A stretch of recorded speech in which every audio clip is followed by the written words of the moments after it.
There's been a lot said over the past decades about the news media, general media, print, electronic, visual, you name it.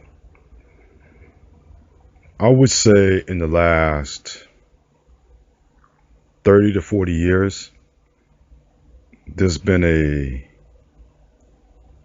kind of a rant that the media is sided towards one political ideology over another, and the other side, they cry about it. They cry, they cry, they cry about it. One of the things I can tell you is that it's their own fault, to be honest. It's their own fault. If that were true. But they decided in the 1980s, around 1986 or 87, they decided to change the game. And guess what? Now the game is not in their favor. They don't like it. Yeah. Sucks to be you. Let me take you back. There used to be a practice in media called the fairness doctrine. Now, even bringing that up is going to anger some folks, and it should. But actually, it was a way of a news outlet, like say the major ABC News or NBC News or CBS News at the time, traditional television, to present both sides of a particular issue. There you go.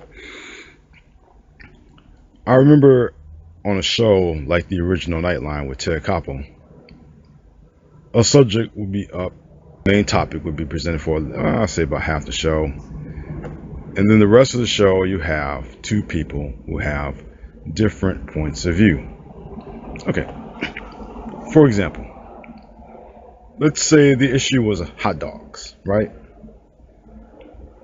And a new study came out that said hot dogs were healthy for you. There will be an advocate who says, yes, hot dogs are healthy, and there's a reason why they're healthy. And on the other side, there's someone who opposes that and states hot dogs are not healthy for you. And back in those days, you would have these two guests on a particular show giving their facts and figures out and letting the audience decide. And to me, that's what the fairness doctrine was all about. You have an issue, you have two sides of that issue, and then you let the audience at home figure it out. You put the decision in our hands. Well, that was a standard practice for most media outlets until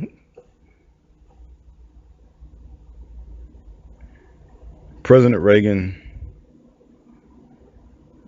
I would assume back in 1987, and Congress did away with the fairness doctrine, which opened the door for anyone with an opinion. Those people who would state hot dogs are healthy could talk about the health benefits of those hot dogs 24/7. While on the other hand, someone who didn't believe hot dogs are healthy, guess what? They would also spend that time talking about it too. I believe in 1996, there was a thing called the Telecommunications Act, in which you can own what they call duality of two stations. A corporation can own two stations or as many stations they want to, right? Radio, TV, you name it. So, who benefits from buying two radio stations or two TV stations. The old independents that I used to watch as a kid are not independent anymore. There's always a corporate entity running those stations now. There is. That's where the UPNs and the Foxes and the WBs started. But then those corporations just took over the independent stations. So therefore, nothing independent. No local news to really cover because all these corporations are covering the news that they want to cover. I believe one time on Nightline, a story was scrubbed. Before Disney owned ABC, Disney has scrubbed the story about an accident at Disneyland. Okay. Again, at that time, this is back in the 90s, Disney did not own ABC at the time, but they had a story scrubbed because of that. I'm sure that other networks carried the story, but I digress that way. Let me go back and saying that. So the power in these rich corporations' hands to not only own two stations, but no fairness doctrine in place in which to express two points of view to let the audience decide. It was now up to these corporations and other media entities to present content that strongly favor a side, one or another. So when you have these conspiracy theorists or these town criers today calling you about don't trust the media, you can't trust the media, oh, anything in media you really can't trust, you really can't put your faith in the media, trust and believe. It's all because politicians in the past destroyed the fairness doctrine that took the decision out of our hands and put it in their hands. They decide which content you watch. They decide what you see. If you have a news channel, and that came in the midst of all this Telecommunications Act in 1996, if you have a quote-unquote news channel that promotes healthy hot dogs and the lifestyle of eating junk food, guess what? That's exactly what you're going to get. 24/7, 365 days a week, a news channel devoted to healthy junk food. And they dare you to say anything about it. If there is an opposing view, trust me, they're not going to be there for long. On the other hand, you have a news organization that believes that hot dogs are not healthy, and they would give you factual analysis, and they did the research, and the journalists who work for these organizations who oppose healthy hot dogs would tell you the reasons why hot dogs are not healthy. So on one hand, you're getting a network that espouses the opinion of junk food and the health benefits of it, and on the other hand, you're getting several news outlets that are saying hot dogs are not healthy, and this is the reason why they're not healthy. The decision to let us decide whether or not the story is valid or not is because these corporations have decided to take the power out of our hands. They're not letting us decide. They're making the decisions for us. When you hear folks talk about the moon landing and the fact that the earth is flat, it's because the corporations have already done the work. They told you what to believe, and we believed it. If they told you that drinking killer cola is going to help with your heart rate and all that, you would believe that because that's all you digest, in a manner of speaking. Excuse the pun. That's all you would digest 24/7. The belief that drinking soda will help with your heart health. When the other organizations, again, presenting facts and figures, will tell you that's not so. But we believe it. And basically, by these news organizations now taking that power that should belong to us, now that they have it, they're going to 24/7, 365 days a week, plus leap year, tell you how to think, tell you what to believe. Because they control that part of the media. They don't let you decide. They don't put two sides of a story, and that's that. Anytime someone advocates the return of the fairness doctrine, the one side who feels it's an advantage not to have it, of course they're going to cry out, no, the fairness doctrine, that means we'll get shut down. Remember those old days when we would present our view and the host would shut us down? And then they'll make comments about hosts like Ted Koppel or Dan Rather or Tom Brokaw. They'll make some kind of reference to that because there's a thing now, and I'm not sure which network does this, but it's out there. They call these opinion shows. I don't think people quite understand the meaning of an opinion. For example, the Dodgers didn't lose that series against the Braves. They didn't lose it. Atlanta cheated, right? I can say that. But guess what? The Braves won fair and square, and they faced the Astros in the World Series. The fact that I said the Dodgers are going to the World Series is totally false. And that gets all kind of reactions, I bet you, from you anti-Dodger fans out there, but that's okay. It proves my point. You know that the Dodgers going to the World Series this year is a bold-faced lie that I'm telling you. But there'll be some people that actually believe that, and some people that actually believe, hey, that's not so. If, and most times we've seen this in these sports opinion shows too. We have on the ESPN and Fox networks, Fox Sports networks, and all the other sports outlets out there. The bombastic host that shouts, "You can't stop that team. That player is all that." Loud and forceful, as if that's going to help tip what I think. But that's their opinion. And truth be told, it's the same concept used in our news programs. Oh, the city council's wrong. They should not have voted to take that statue down. They're incompetent idiots.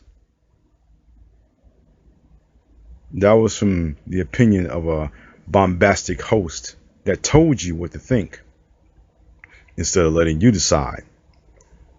Simply, old school media would have just said, today the city council voted 5-4 to remove the Confederate statue from City Hall. Okay. Then that will be left up to us to be either outraged or satisfied with the result. But today, in the 21st century, our advanced, quote unquote, advanced stage, in this era of 2021, that's not possible anymore. You can't decide for yourself whether or not taking down the Confederate statue is a good or bad idea. You have people who are telling you these things.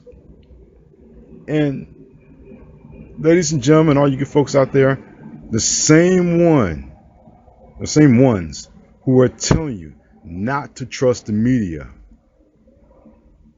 are the very ones who are practicing that fact. They're practicing that action, that not to trust the media, because you can't trust these opinion hosts. Opinions mean whatever I say without supported facts, it doesn't matter. And if I am an opinion host, I'm going to bring topics that I figure favor me and my point of view, what I see. They may not be true, but they're what's called an opinion. It's debatable. And that's where media has slid. And yet these are the same folks who are telling you don't trust the media, when in fact they're telling you don't trust the other side's media. Trust our media instead. But guess what? That media, that side, are the ones responsible for the mess in media today. If there was a fairness doctrine now, yeah, you probably have your bombastic people representing one side, but at least you have another side to dispute that, and then you, ladies and gentlemen, all you good folks out there, would decide for yourselves. If you really want to know what's wrong with media today, is that we're not deciding for ourselves. All these corporations and entities are deciding for us, left and right wing.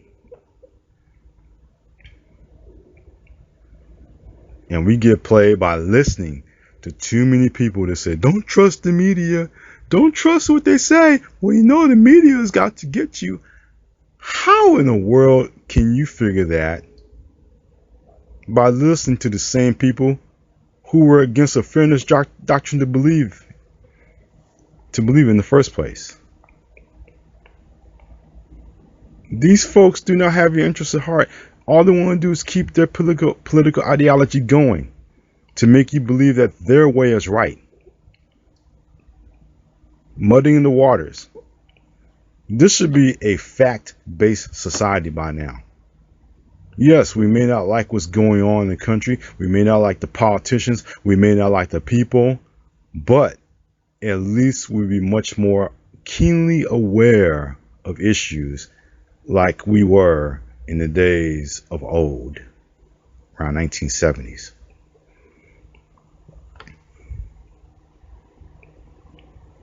Remember the 1970s? You could watch people like Walter Cronkite. I can't get his name right. I'm sorry about that. Walter Cronkite. There you go. I got his name. The anchor of CBS, NBC, ABC. And in the 80s, Bernard Shaw at CNN. Folks that you knew who were trusted journalists who gave you the news straight. Sitting behind their desk, reading from the teleprompter or the script in front of them and telling you what's going on in the world today. News bureaus would travel to distant lands in places we never heard of and give you the news of what's going on there. Foreign correspondents. And CBS News back in the day had the best news division. They really had the best news division. They had foreign correspondents. They had people that covered local matters, social issues. They had it all. NBC and ABC did their part too. And it wasn't such a big argument about don't trust the media. You could trust those gentlemen. You can trust the news that they were giving you because it was full of facts, and they had the correspondence, the money, the correspondence, and reporters to tell you what was going on in the parts of the world that we have never heard about. Today, I think the cable news channels have foreign correspondents, but it's not a whole lot. So our view of the world is very slanted. It's always it seems to be confined to this country by alone, because I don't know if it's a money issue. All I can say is that it's an issue that needs to improve. We need to have broadened the world around us. Yes, I know we have the internet. I know we have news. You can pick up news from Al Jazeera or whatever, and they go on and tell you about the world. But we need to have a broader perspective. We live on one planet with a whole lot of countries. Not everything happens in America. It happens all around the world, and we need to cover that to broaden our perspectives, to broaden our knowledge, because that's what it's there for. Lastly, I'm going to say this. I'm going to say this, and it's going to hurt, but I think it needs to be told. When we're living in an rapidly uneducated society, which means we are susceptible to conspiracy theories, slanted news networks, opinion shows, because there is a group of people who are sliding in the uneducated zone, which means their reading scores are down. The math skills are not as proficient. Educational in the educational let me back up. In an educational field, we're slipping. Our students are slipping across the board, nationwide. We are slipping, and we need to somehow get them back on track and get them back to where they believe facts rather than fiction. So it's up to all of us. We either can accept the reality of the truth, or we can fall into the abyss of the lies. This year, as of January, we've already seen what the effects of that can do. From this day forward, let's do our best not to fall into that trap and start heading towards the land of facts rather than fiction. My name is Charles L. Chapman. My website is charleslchapman.com. Please take a look at my website. In the books page, you may buy a copy of my book, The Voices of South Central. It is a book of poems, heartfelt poems, romantic poems, and socially conscious poems that you may want to enjoy. Take a look for yourself. All you have to do is buy a copy and find out. I just want to say that as a journalist myself, part-time journalist myself, it is important to get the facts right. And one day I will share my own experience writing for certain news outlets and tell you how the sausage is made, as they say. But until next time, please muse on the words that I said. Thank you so much for listening.